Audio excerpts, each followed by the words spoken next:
A major breakthrough in the Washington air disaster. Investigators have recovered both black boxes from the passenger plane that collided mid-air with a military Black Hawk helicopter. According to U.S. officials, the tragic crash has claimed 67 lives, with rescue teams retrieving over 40 bodies from the Potomac River.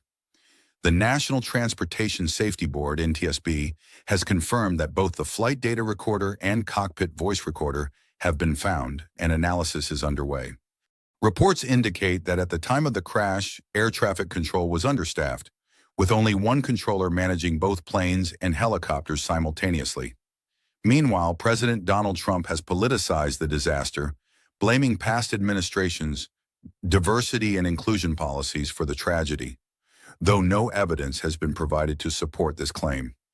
The devastating accident occurred yesterday when American Airlines Flight 5342 collided with a military helicopter over Washington, D.C. President Trump has since confirmed that no survivors have been found.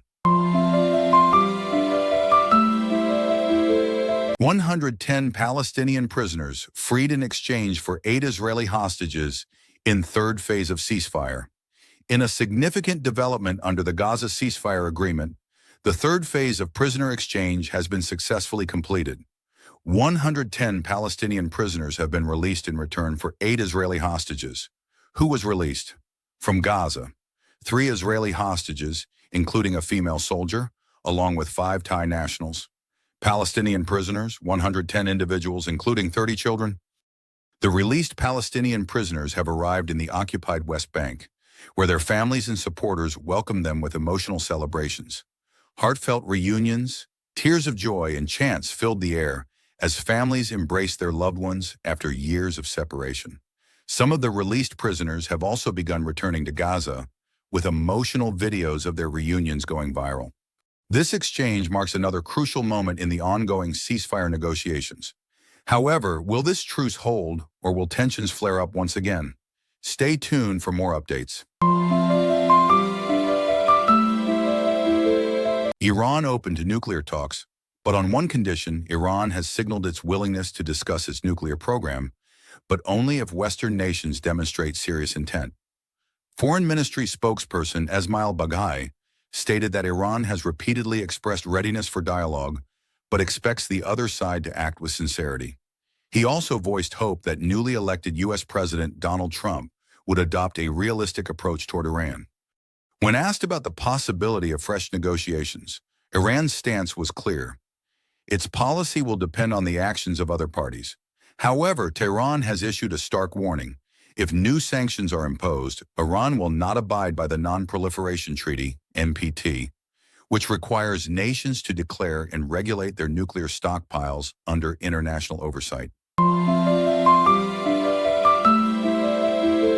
UN Secretary-General António Guterres has made an urgent plea for the immediate evacuation of 2,500 children from Gaza to receive critical medical treatment.